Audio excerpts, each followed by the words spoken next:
Vanditenderawo kuti ndimirewo pamberi penyu pazuva ranhasi muzita raJesu, amen. Tingoremekedzawo vana baba vakatipawo Sunday ino sana amai, ngoitirwai zvakanaka muzita raJesu, haleluya.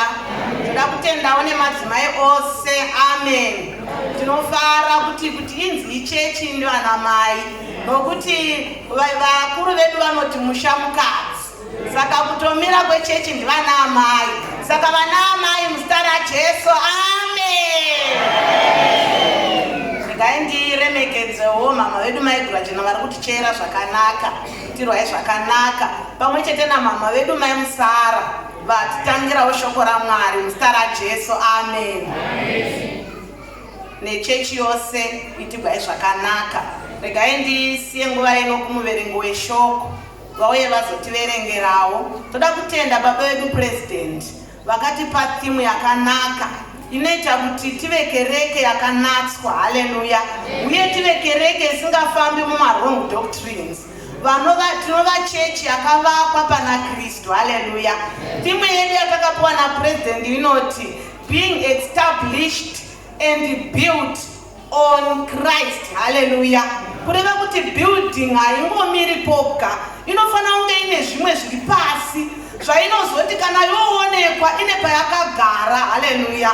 Saka isu kereke yedu haisi kugara paJudaism, haisi kugara paMuslim, haleluya, haisi kugara paIndigenous, haleluya, asi yedu yakagara pana Jesu, amen. Saka ini timu yangu ndoda kufamba nayo, ndoda kungokuvhunza ndichiisa kasubtimu pane ya president kuti uri kufamba sei, uri kuvaka sei, haleluya. Iwewe pauri kuvaka, nokuti tiri kuvaka pana Kristu, iwe uri kuvaka sei muzita raJesu, amen. Regai tiverengere. Ndoda kuverengerwa shoko raMwari pathimu yedu, Vakorinde vokutanga chapter 3 vhesi ya 10 kusvikira pavhesi ya 13. Tichaverenga pa10. Nenyasha dzaMwari dzandakapiwa, ndakaronga nheyo somuvaki wakachenjera. Mumwe unovaka pamusoro padzo, zvino mumwe nomumwe ngaachenjere kuti unovaka sei pamusoro padzo, nokuti hakuna mumwe ungaronga dzimwe nheyo, asi idzo dzakarongwa kare ndiye Jesu Kristu. Zvino kana munhu achivaka pamusoro penheyo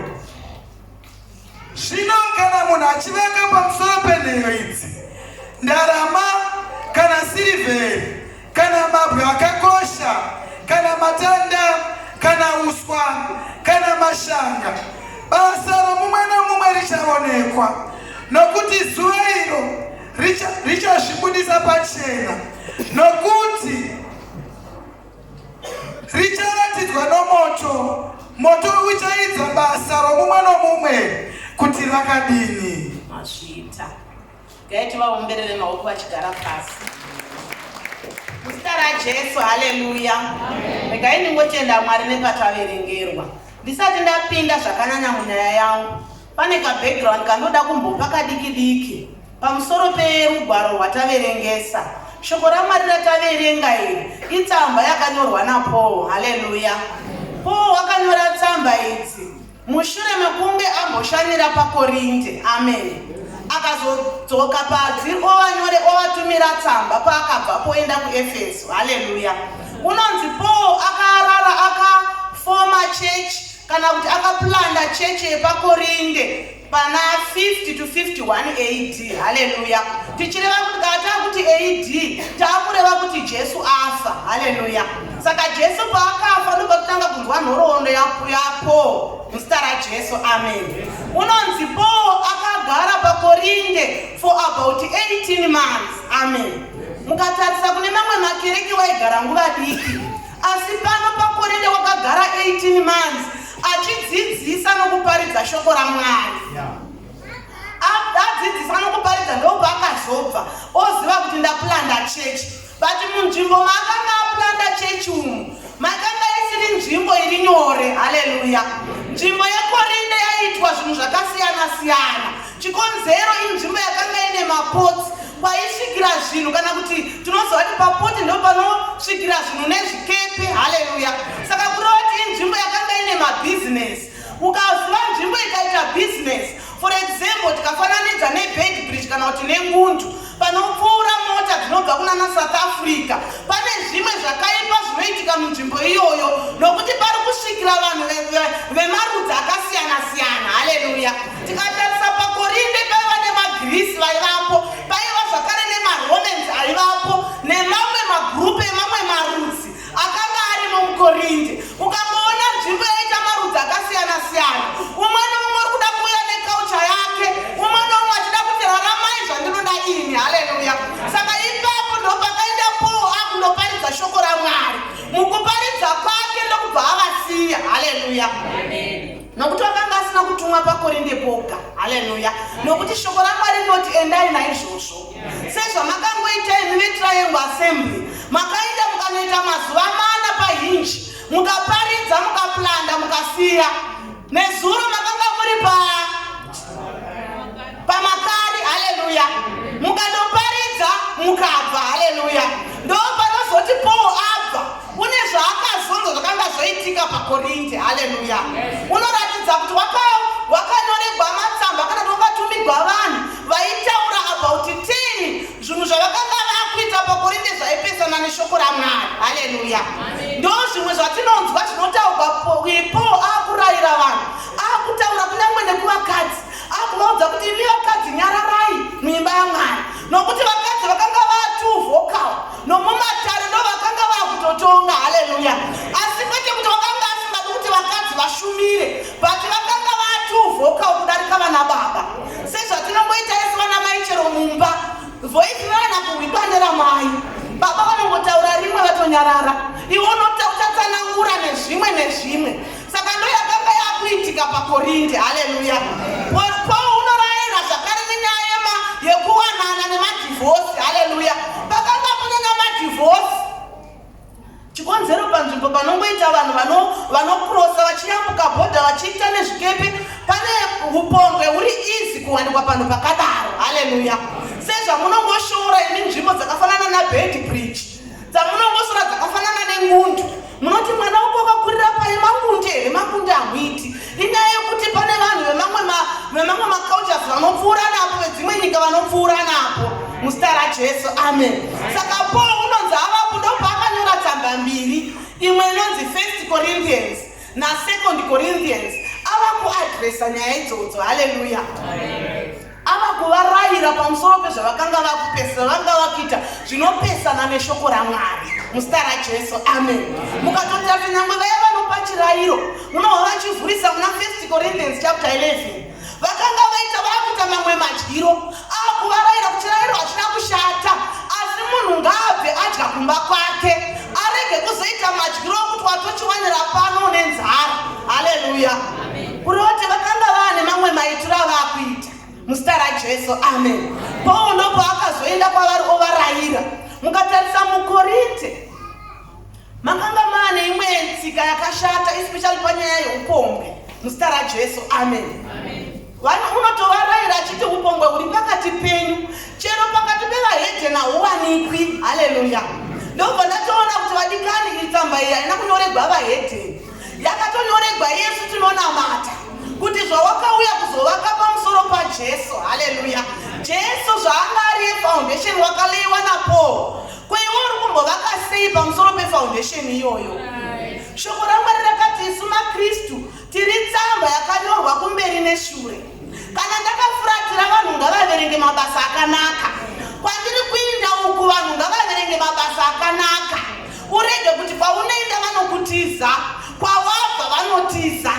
Haleluya.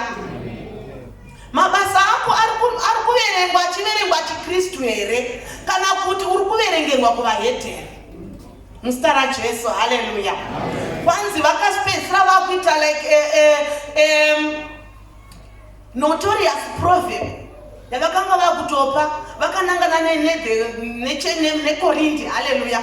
Pakorinde kwanzi pakanga patova nechirahwe chotaura kuti zvinorevei kuti korinde vakuti it means practice prostitution muzita raJesu. Haleluya.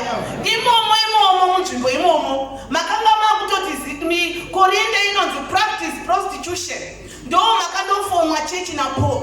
Saka zviri easy kutevera false doctrines nokuda kuti munzvimbo mamuri mune zvakawanda zvinonamatira muzita raJesu. Haleluya.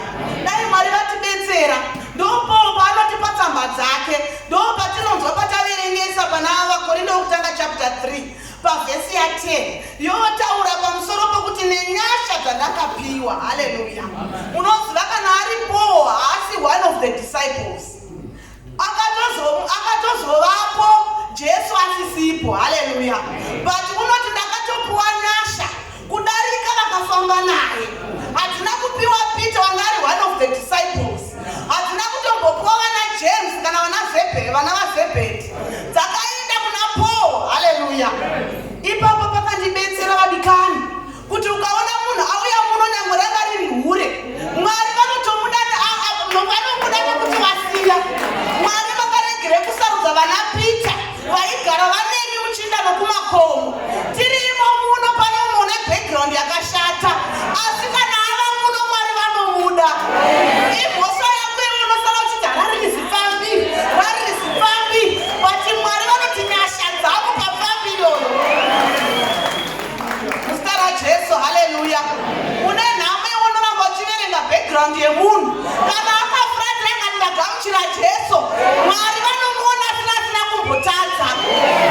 Nyangwe aine ropa rinodonha kumaoko, nyangwe uchiziva kuti guva iri ndivagurupa, as long vangofuratira ngati ndagamuchira Kristu, nyasha dzaMwari dzava pamusoro pavo.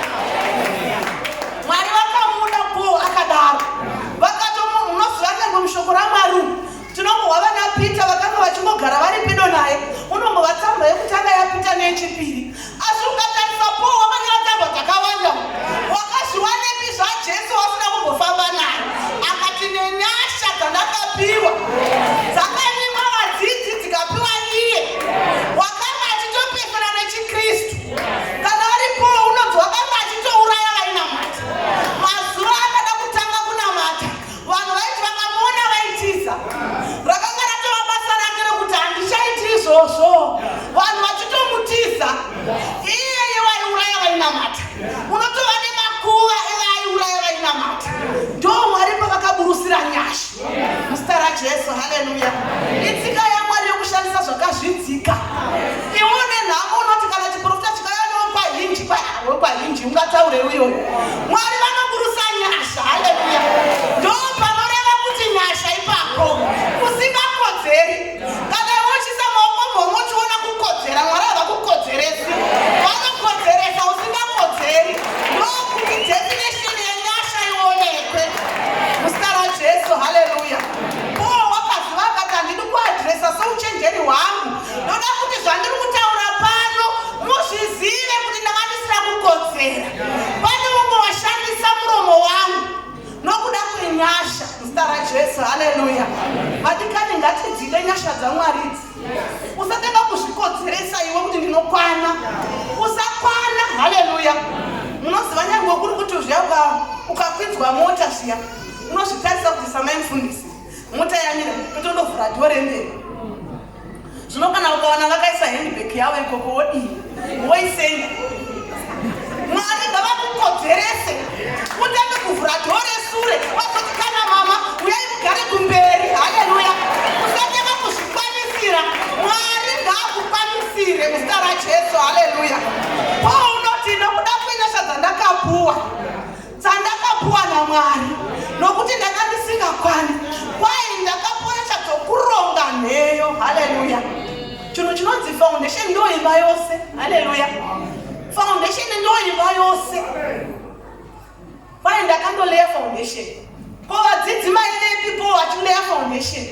Mainepi munoziva nepai vata nepai muka nepai mutsa vanorwara mainepi? Uyu une nyasha muzita raJesu. Haleluya. Kwai ndakaronga nheyo somuvaki wakachenjera. Haleluya. Nokuti kana papa kuronga nheyo hapangodi chero munhu. Chero uya unomunhu waimbozviti ndi wakashanda nabhirita asi iye asina that wisdom. Mukati akati regai ndinoronga nokuti akamboona zvichiitwa. Munozoona nekufamba kwenguva imba iyeyo unotanga kuti ka muswe uchiripota zviri muzasi. Haleluya. But pano tiri kunzwa kuti uyu Paul wanga ari muvaki wakachenjera wakapuwa wisdom naMwari. Haleluya. Akaronga nheyo dziri kurehwa pano ndi Jesu Kristu. Wakaparidza Jesu. Waisvika pano woplanda chechi osiya aimisikidza oenda pamwe ondoplanda chechi. Haleluya. Saka iye aplanda unozopa chenjedzo kune vachazovaka pamusoro padzo muzita raJesu. Haleluya. Iyesu tositakadanwa kuzovaka. Haleluya. Zvino zvatakadanwa kuzovaka indakatarisa foundation ndikaona kuti kana usina kutopuwa nyasha naMwari ukawana foundation yadibva footing yatoiswa slab ukandichitiudza kuti ipapa pane marumu mangana noreva nhema pane pakungoita ruware kudai. Haleluya. Pakutoda muvaki unoziva kuti apa ndo panoda kuswa toilet, apa ndo pane main bedroom, apa ndo panei. Haleluya. Pakutoda wisdom. Saka pano Paulo uri kunyora kuvaKorinde kuti munzvimbo mamuri umu makazara ufere. Haleluya. Nokuda kuziva munonzi muKorinde makanga matova nemafactions. Ini ndiri waPaul, ini ndiri waKefas. Haleluya. Kusvika Paulo ati uyu une denga here? Paulo hana denga. Kuye Kefasi une denga here? Hana. Iye wakanga unonzi Paulo wakadzvara uye akadiritsira asi une simba ndiMwari unomeresa. Haleluya. Zvakawanda zvawakadzvara zvikashayiwa Mwari unomeresa zvinova pasina muzita raJesu. Haleluya. Saka Paulo wakagara atoramba mbiri. Ko isu tinozvitutumadza sei kungoparidza vanhu vakasumuka wototi kana ndisipa hapana chinobuda. Haleluya. Paulo unozviramba kuti no namwe ndiri ndakakuzivisai Kristu asi handisi chinhu muzita raJesu. Haleluya. Dai Mwari vatidetsera tirege kuzviti ini ndiri vanhingi. Ndakaitarisa ndikaona kuti chechi iri paKorinde kana tikasabetekwa naMwari inogona kutorarama pakati pedu kurarama tine mafactions kuti kana ini tikagarapo mainhingi havagaripo vanofanira kuuya mainhingi namainingi nokuti ndova kudivi rangu. Haleluya. Mwari ngavabvise mafactions pakati pedu. Ngavabvise mafactions okuti uyu ndokuya iyu ndokubi. Ngavabvise mafactions okuti uyu ndokwatiye uyu ndokwaok muzita raJesu. Haleluya. Isu tiri vamwe nokuti muviri waKristu ndomumwe. Tiri kuvaka pafoundation imwe. Hakuna Paulo paakanoumba foundation achiumba kuvaprofita. Hapana paakandovaka foundation achivaka pangirozi. Haleluya. Dzose waingodzivaka chisa foundation imwe chete. Akati foundation yedu tose ndiJesu Kristu.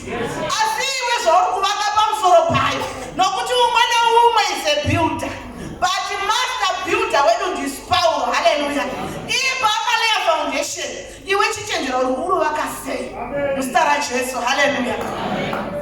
Shoko raMwari ratsanangura rikati vamwe vanovaka negoridhe, vamwe vanovaka nesilva. Haleluya. Vamwe vanovakawo nemabwe anokosha, vamwe vozovaka namatanda, vamwe vovaka nouswa, vamwe namashango muzita raJesu. Amen. Indakambona kuchikoro uku patinochita heritage tinodzidziswa mhando yedzimba. Haleluya. Kuti pane dzimwe dzimba dzinovakwa vanhu vachiimpota material from other countries. Hakuna munhu ungamboimpota uswa kubva kuSouth Africa kuti azopfurira imba yake. Haleluya. Ukaona unotsvaga material from South Africa wakutotsvaga semende yakakoshesesa isingawanikwi muno yokuti kana avaka chinhu ichocho ukaona chobhunyika chero mota inogona kubondera ikadzokera sure ikapwanyika mudhuri yochisara wakamira. Haleluya. Ukaona munhu oimpota material unenge une zvakutora yakakosha. Haleluya. But umwe unozoti kana uda kuva zvinonetsa unongotora inowanikwa mulocal environment. Kana uda kupfirira unodzura uswa, kana uda kuisa doorframe unongotora matanda rimomisa akadai rimwe apa rimwe wochinjika pakati yatova doorframe. Muzita raJesu, haleluya. Havadi zvinonetsa, haleluya. Ndo pandakaona kuti ukatarisa material yerehwa naPauro iri kunzi ichaidzwa nomoto. Vamwe vanoimpota gold, vamwe vanoimpota silver zvichibva kune dzimwe nyika kuti vazovaka chinhu chakasimba. Asi vamwe isimbe dzinoda zvinhu zviri instant, zvinongoti kana poda kupfirigwa haadi zvokungohaya motikari, haadi zvokungomirira kusvikira asiya mabhotsi azosvika pamapotsi. Haleluya. Unoda zvinhu zvechimbi chimbi. Muzita raJesu, amen. Material inongowanikwa mulocal environment. Ndo zvandakaona chiKristu zvachiri. Haleluya. Akangohwa musoro unototora zviri pedo zvinoita kuti musoro upore. Zvakawanda zvinoporesa musoro, asi zviri in line nefoundation yakasetwa here. Muzita raJesu, haleluya. Uri kungoti kana ukanetseka, vamwe vanofamba namabhotoro emvura, vamwe nezvuma. Uri kuda zvinhu zvinowanikwa mulocal environment. But isi zvedu takanzi tiri munyika asi hatizive nyika. Kana takuita zvinhu zvedu takumirira zvinobva kuna Mwari. Haleluya. Tiri muno asi hatizive muno. Muzita raJesu, amen. Tinorarama tiri muno asi hatishandisi zvemuno. Zvese zvatinoda tinovhunza kuna Mwari. Haleluya. Isu ngatirambe zvinhu zvinowanikwa mulocal environment, nokuti kana moto uya kuzozviidza zvinhu izvozvo zvichaparara. Muzita raJesu, amen. Zvinhu izvozvo zvichapera, zvichadzima zvose. Muzita raJesu, haleluya. Saka Mwari wamasimba ose ngavatiitire zvakanaka vadikani. Kana tichivaka dzimba dzedu uri kuvaka nei? Imbozvibvunza iwe. The moment yaunoenda kun'anga wavaka, asi wavaka nei? The moment yaunoverevedza usiku wavaka, asi wavaka nei? Nokuti munhu wese panyika uri kuvaka. Wabata uswa wavaka, watora mashanga anowanikwa kudhuze wavaka. Haleluya. Asi pauri kuvaka, zvinhu zvauri kuvaka zvinogara here? Nokuti mabasa enyama achaidzwa nomoto. Kana moto uya uchasiya chako chakamira here? Kana moto wopisa uchasiya zvitinha zvako zviripo here? Kana kuti zvichatsakatika? Nokuti kana moto wouya, pane zvimwe zvakafanana nemapepa zvinongoti wara dzi. Kozoti zvimwe zvinoita sokuti zvinogara asi zvichitsva hazvo. Rinenge riri danda harikoti wara zi. Rinenge richibvira bichana asi richitsva. But pano panzi basa remumwe nemumwe. Saka iwewe muupenyu hwako uri kuvaka nei? Apa hazvigoni kuonekwa navanhu namaziso. Zvava zvako iwe kuti wakawanepi material yokuvaka. Uri kuvaka pachioko muhomwe here? Wavaka. Asi tinozokosha kana moto wauya ndouchatiudza kuti imhando yemavakiro ako. Muzita raJesu, haleluya. Unoziva kana uchivaka imba yako, hazvinei newe panext door. Unongozoona mota yatomira nezvitinha zvokupisa nomoto. Tinongozoona yatova himbi yemabricks ako unoda kuvakisa. Hapana chinombobata uyo panext door. Haleluya. Asi shoko raMwari rati basa remumwe nemumwe. Muzita raJesu, haleluya. Mwari wamasimba ose ngavatibetsere mumazuva ano vadikani. Pauro wati basa remumwe nemumwe richaidzwa. Harina kuti basa regurupu. Nyangwe mukazviita muri gurupu, asi kana zvoitwa unovhurwa mumwe nemumwe. Ndakazviona nyangwe ari mastrike ayo. Tine chitengerana chimba gwegumwe tichibvumirana. Asi kana takuenda kuhearing, one achipinda mosi chozvidavirira. Haleluya. Kana richipera rongokuperera uri woga. Haleluya. Saka Mwari wamasimba ose ngavatibetsere mumazuva atiri kurarama. Muzita raJesu, haleluya. Chaitaurwa naPauro pane vaingana kuadresa ma-false doctrines. Vanhu vaingana mavari ma-false doctrines. Vanhu vakuda madoctrine anovafadza, havachadi zvinogosha. Haleluya. Nokuti ndiite nguva ndichinorwara hachadi. Muzita raJesu, haleluya. Vakuda kungoti ndikamotemwa nemusoro zvitopora. Zvokuramba ndakamira ndiri panhoo ndakamirira Mwari zvinotora nguva. Asi Mwari, shoko raMwari rati uri kuvaka nei? Hausi kungokumba marara here uchiturika pamusoro peimba yako kuti ungoti ndapfirira. Haleluya. Hausi kungokweveredza here zviri mudhuze, matanda ari pedo, uchiti kumboenda kuchitedzi kundoona madhofuremu kuti imari zvinotora nguva. Haleluya. Taakuda zvechimbi zvokungoti bata mota yako. Haleluya. Saka zvauri kutaura wakaibata mota yacho wakaiwana sei muzita raJesu. Haleluya.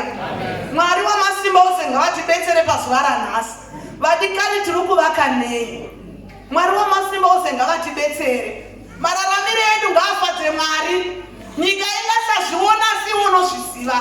Mumwoyo mako ndinatsa kuziva kuti pandiri kuvaka pana hapasipo, asi ndinofara kuti tiripo nhasi. Uri mupenyu, nguva yenyasha ichiripo. Haleluya. Shanduka ufambirane nezvinodiwa naMwari, nokuti uri mupenyu. Tanga kuvaka nokuti foundation yakaleiwa. Indakatarisa foundation yairegwa naPauro. Waitoreva kuti kana ndikafunga ndoda kuvaka, kana kuti vose vaya vanotendeuka, paanongotendeuka achira kuna Mwari, haachatsvagi mapiko okuchera foundation, nokuti foundation yatovapo. Jesu waaparidzirwa uyu chako kwakungotora mabasa ochisa pamusoro muzita raJesu. Haleluya. Hapachambodi kana quotation yefoundation. Foundation wati ndakuitirai. Haleluya. Nokuti dai ndisina kukuitirai, vamwe vaizovaka pamusoro pana mutumwa Gabriel. Haleluya. Vamwe vaizondovaka pamusoro pemashani muzita raJesu. Haleluya. Asi iye wati zvose izvi siyai, ndakuvakirai foundation inova Jesu Kristu. Saka iwe uri kuvakira papi? Vamwe vakavaka pamusoro pevakuru vavo vemachechi. Haleluya. Kana achitonamata unofanira kumeka shuwa kuti ndadana mukuru wako wechechi apindewo mugenealogy of Jesus. But iye wati vaka pana Jesu muzita raJesu. Haleluya. Nokuti iye unotodana iwe unoti ndiye mukuru wako, uyoyo uchatondoidzwawo mabasa ake. Haleluya. Iwe zvimiririre, mira wega uchizvivakira wega. Haleluya. Foundation yakaiswa ukarerutsigwa. Mukatarisa vanovaka vanoziva kuti kana uchisa foundation unoita sori kungotora mari uchifutsira, nokuti hauoni zvikiitika. Asi Pauro unoti ini ndakapuwa wisdom, ndakapuwa nyasha, ndikaita zvose izvozvo zvefoundation. Ungokona kuita mabasa akanaka, chitinha chotomira muzita raJesu. Amen. Nokuti basa remumwe nomumwe richaizwa. Vadikani, chose chatinoita ita uine murangariro, kana kuti uine tarisiro yokuti ndine zvandatoita mukingdom yaMwari muzita raJesu. Amen. Mwari wamasimba ose ngavatiitire zvakanaka.